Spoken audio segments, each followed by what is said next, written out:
Um, Thank you, Mr. Speaker.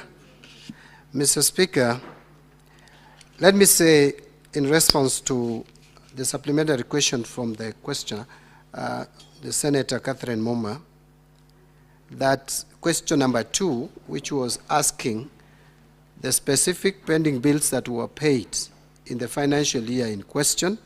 It's not that I've refused or my ministry has refused to respond, but this may require a little bit, quite a bit of time because usually when payments are made by the ministries or state departments and MDS, we don't disintegrate that this one is now for pending bill and this is a new bill. We make payments continuously, and then the figure for pending bills are supplied at the end of the financial year. And I'll come to that because that is a question that Senator Margaret Kamar also asked. So I just thought that if maybe there are specific ministries where you are interested in knowing the specific pending bills that were paid, then that would have been supplied easily. But if this House finds that my ministry supplies this information, it will take a while, but we can still supply the information. On whether we could have a template, Honorable Speaker, maybe I just continue. I hope Senator Catherine could attend to... Senator Muma, if yes. You've abandoned your questions. Yeah, so she asked whether we could design a template to capture this information. Yes, we could. But again, you know, we have the Public Sector Accounting Standards Board, which determines the kind of systems that we use. It is a recommendation that we can put to the board so that they approve it, and then we have a system that would capture some of this information as and when they are onboarded to the system. Again, the Senator, you are spot on that the approved budget is not what is expended. That is true. Our absorption level is very low, especially on donor-funded, so to speak, projects or projects funded through development partners, through loans and grants. And this is because of a number of reasons, some of which are internal, some also relate to the development partners. But a lot of issues is because of us. Number one, most of the donor-funded projects require counterpart funding. Sometimes we put the donor-funded projects in the budget without sufficient provision, or we end up reducing our budgets like it has happened in this financial year when we realize that we can't collect so much. So you find a deficit in the counterpart funding, which then would affect the donor-funded project, because for the development partners to release the money, they must be assured that the counterpart funding is guaranteed and is forthcoming. So that is a serious challenge that we must deal with. Secondly, there are also reporting issues raised by the development partners. But in terms of the strategy going forward, without going into the details why these absorptions have not been forthcoming or have not been smooth, we have a team that is looking into this matter, coordinated from my ministry, and we are going to address all these issues. Actually, just a few days, I think 2 days ago, I was dealing with a case of the Finnish government ready to provide us with grants, not even a loan. But then our delay, our internal systems are complicating the implementation of the same. So these are issues that are efficiency issues which must be dealt with. But there are also the other ones of budgetary issues. Those ones we must also have a strategy on how to make sure that if we are factoring funding in our budget from development partners, there must be a matching fund or the counterpart funding so that when it comes to implementation, the implementation becomes smooth. So that addresses your issue of how then would we ensure the uptake of these development funds. It is something that, especially now that funding is shrinking by the day, we must make sure that we clear the hurdles on these development funded projects. Senator Dulo has raised serious concerns with the collection of revenue at the counties. And I can't agree more. There is already a proposal which has gone to an advanced stage to have a system, a standardized system for collection of revenue in counties. There is no reason why we should operate like we are 48 governments. We are actually a country with devolved systems of governments, but we need to have a standardized system so that if you come from Isiolo, you go to Homa Bay, it's almost predictable. If you are a business person, what to pay, how much to pay, and even how to pay it should be standardized. So that process is ongoing. Unfortunately, consensus has not been reached with the Council of Governors. I appeared before the last and my first IBEC meeting, and this matter is still under discussion. I hope soon we are going to find a way forward, because we also don't want to upset the county government, because there is a level of autonomy. We don't want to impose a system on them. It is the responsibility of the Ministry of Finance, which is the National Treasury, to design a system to help all spending units have a system that is efficient. But again, we know that county governments also enjoy some level of autonomy. We want to bridge that gap so that we agree. That, I think, is being coordinated by the Deputy President, who is the chair of IBEC, and soon we will come up with a solution. Honorable Cheragay has asked me a direct question on what is the total pending bills. And your question, I would tie it to the question that has been raised by Senator Margaret Kamar. You know, Senator Kamar, you started wishing me well in the 10th Parliament. I don't know what you saw, but you kept on saying that there is somewhere where I'll reach. I don't know whether now you can tell me whether I've reached where you wanted me to reach, or you still feel I'm going far. But it is not that we don't know how much is pending bills. What is not clear is the authenticity of the pending bills that is being reported. Remember, pending bills in Kenya, we have been using what we call cash basis of accounting.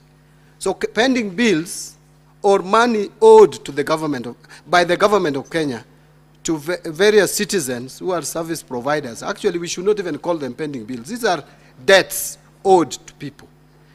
These amounts, we are not very clear about them, because they don't form the body of our financial statements. In cash basis, they are reported as notes off balance sheet. So they really, we don't treat them with the, we don't give them the weight that we should. We are moving, beginning this financial year, to accrual basis, where now pending bills will form part of our balance sheet, of our financial reporting. But right now, the reports that we have is that pending bills which were submitted, because we formed the pending bills committee. Yeah? It is called pending bills verification committee. What was submitted to them was 664 billion shillings, owed by the national government, not the counties. Now, these amounts will definitely come down. From the indication, because we have not even received an interim report, I gather that the pending bills may be just in the region of 400 or so billion, meaning about 200 and so billion could have been fictitious. But let me wait for the final report to be submitted, or even an interim report to be submitted by this committee. So we know the pending bills.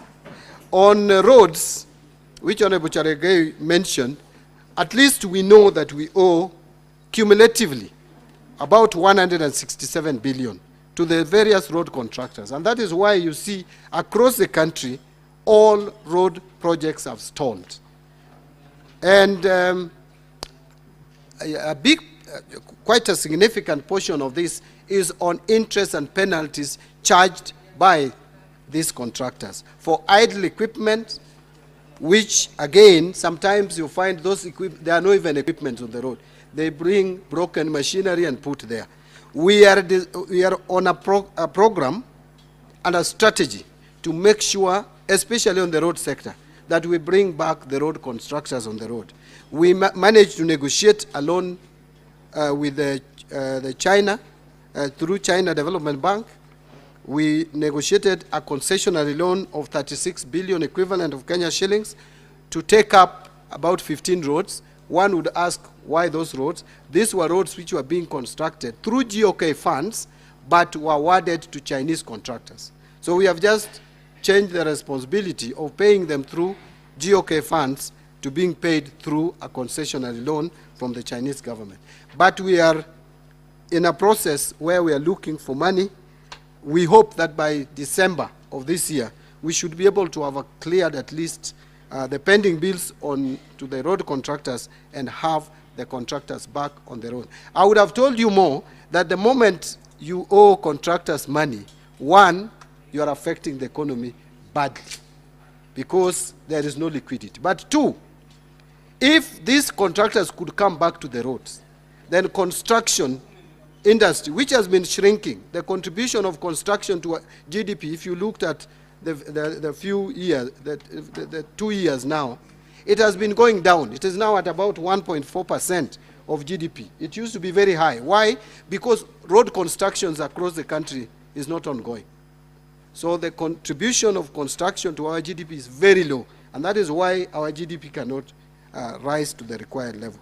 Now let me move to, I think Honorable Mbugua also asked the same question on pending bills. So it is a question asked by Senator Cherargei, Senator Margaret Kamar. Now, the last question I have here is from Senator Kisang on integrating our revenue collection system for the counties. Again, I think I addressed this question. We have a proposal, we have a mechanism, we have a system we are proposing to the counties, a standardized system of revenue collection. Unfortunately, consensus is yet to be reached. So the moment we agree with the COG, then this will be rolled out and we'll have a system that is standardized, that can now be checked for efficacy, and if it is good, as I think it will be, then it would help address some of the problems that we face with our counties in terms of revenue collection. Thank you, Mr. Speaker. Senator Onyonka.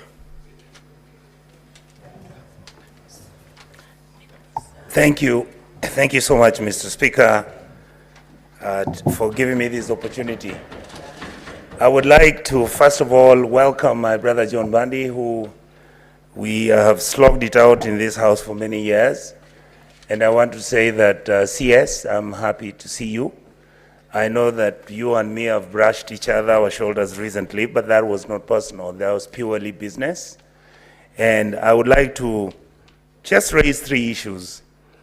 I am glad that you have discussed the issue of revenue collection. My position is that... Onyonka, yes. Under standing orders, you're entitled to ask 1 supplementary question. Just Thank one. you. Thank you. It's one which has got 3 lines. No, 1 is 1. Thank you, sir.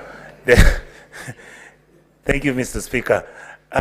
CS, the issue of revenue collection, the contradictions in the IFMIS system, the problem of exchequer releases, and of course, finally, our debt. What do you intend to do with those 3 things? I know you've kind of answered them, but I've tried to link them all together. For example, if we had one simple financial system that is interfacing the county governments, the national government, all departments of government, the foreign service, you would then know who's spending your money, how they're spending it, and where it's going. Do you intend to have such a system so that then we can actually reduce the amount of mismanagement or abuse which has taken place with the system? Thank you, sir. Senator Oburu. Thank you, Mr. Speaker. Mr. Speaker, I also want to take this opportunity to welcome the CS Treasury to this Parliament. I know when I was there as an assistant minister, he used to give me very tough questions, and I was struggling to answer some of those questions. And Mr. Speaker, I just want to ask strictly one question as you have said. This is just curious, Mr. Speaker, that when the team went to China, they only negotiated for payment of Chinese contractors. And yet there are many other contractors who are also stalled. They have moved out of construction sites because of pending bills, Mr. Speaker. I did not clearly hear from the CS what they plan to do with these others, and why were the Chinese too selfish just to agree to fund only their own. But if you pay the pending bills, what happens now for further construction? Is it just paying debt for these contractors? And what arrangement is there to make sure that those roads which were funded by the Chinese continue and they are finished? Because that is the interest of Kenyans. We don't want to know whether you have paid them. They are pending bills. Pending bills is only pending, but we want how the arrangements you have for continuation and completion of those roads, and what will happen to those ones which are not funded by the Chinese, and why they were only funding the ones for their contractors and not the others. Thank you, Mr. Chairman. Senator Wambua. Thank you, Mr. Speaker. Very interesting that Senator Oburu is actually asking the question that I wanted to, but I will twist it a bit. Because basically what has happened, then the Chinese have given us a concessionary loan to pay their own people, and you can take care of your people whichever you take care of them. But going specifically to that 36 billion Kenya shillings that you have gotten from China to revive the construction of 15 roads, as you said, I want to ask the CS to check with these people, if we can now, whether those 15 roads, the Kibwezi, Mutomo, Kitui, Migwani, Bodoni Road, is part of the 15 roads that will be revived. Bwana CS, that road is such a pathetic situation. 102 kilometers. They have done almost 180, remaining less than 20 kilometers to completion. The contractor has shipped out of sight. Thank you, Mr. Speaker. Honorable CS, you may proceed to respond. Thank you, Mr. Speaker. How I wish Senator Onyonka was still around. But I just wanted to give confidence to the country that what was seen as differences between me and Onyonka, and maybe even Senator Sifuna, we were just discharging our responsibilities. And these are my friends. We've come from far. Onyonka, we have been with him in Parliament for over 15 years. And so nothing personal. In fact, there was even talk, Senator, that I've lost weight. I just wanted to advise those who are graduating in age that you must keep fit. It is healthy. It's very, very good for your health. So I've deliberately been cutting that weight. And I'll continue to cut. It has nothing to do with the pressure, stress. There is pressure, yes, at the Treasury, no doubt. But it is not something that is insurmountable. It's something that I'm prepared for, and I continue to discharge my duties.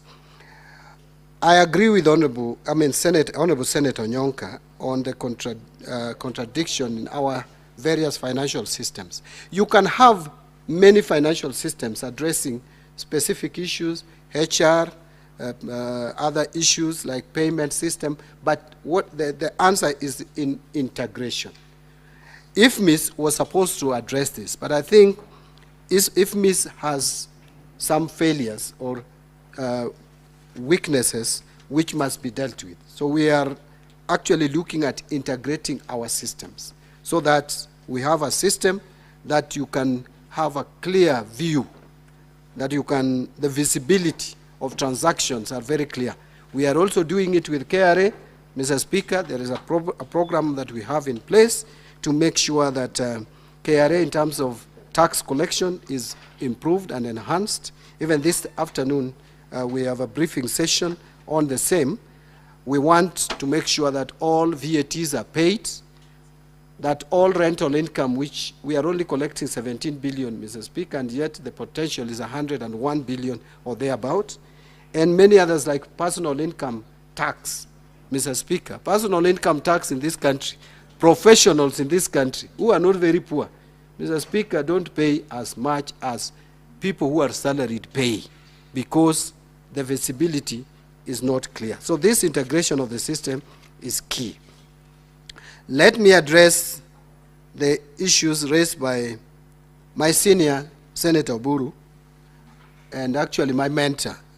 Those who may not know, the only senior politician who campaigned for me when I was coming in for the first time is Honorable Dr.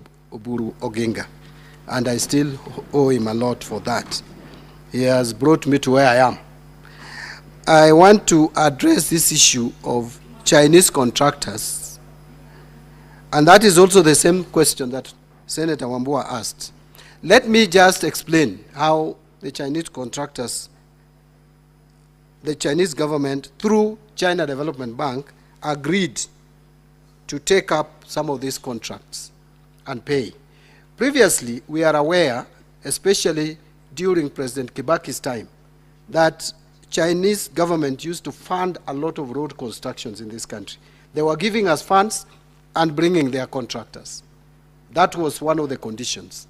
But along the way, we shifted our attention from road construction funded by Chinese contractors to other areas like SGR, geothermal, etc. So very few of the roads in this country, from the time President Uhuru came into office, have been contracted or done by funds from the Chinese government. Most of the roads that we see Chinese contractors engaged in are funded through Government of Kenya funds. Now, it became almost impractical for us to be able to finance all this road construction, both by Chinese contractors, other contractors from elsewhere, and even the Kenyan contractors. So what happens is that we have a budget every year of about 50 billion for development under the State Department for Roads. But the bills, the pending bills, as I mentioned earlier, is 167. So you need not less than 3 years just paying pending bills. That is why the government came up with a strategy to take contracts that were under or in the hands of Chinese contractors in terms of road construction and negotiate with Chinese government if they could be funded from their money through concessionary loans. There are so many contractors. In fact, the total amount of works, both pending bills and what should be done, which should be done by Chinese contractors, is so much money. Now, what happens is that Chinese were only able to agree to 36 billion, and the criteria was that the roads should be not those ones which have graduated or have been developed to a certain percentage. I think it was 25%. So those roads which less than 25% had been done are the ones that were onboarded to this facility. So, Senator Wambua, I may need to check whether Kibwezi Mutomo Road is a part of this. But I know that many roads done by Chinese contractors are not in that list, including a road which is in my own constituency, was also left out in that list.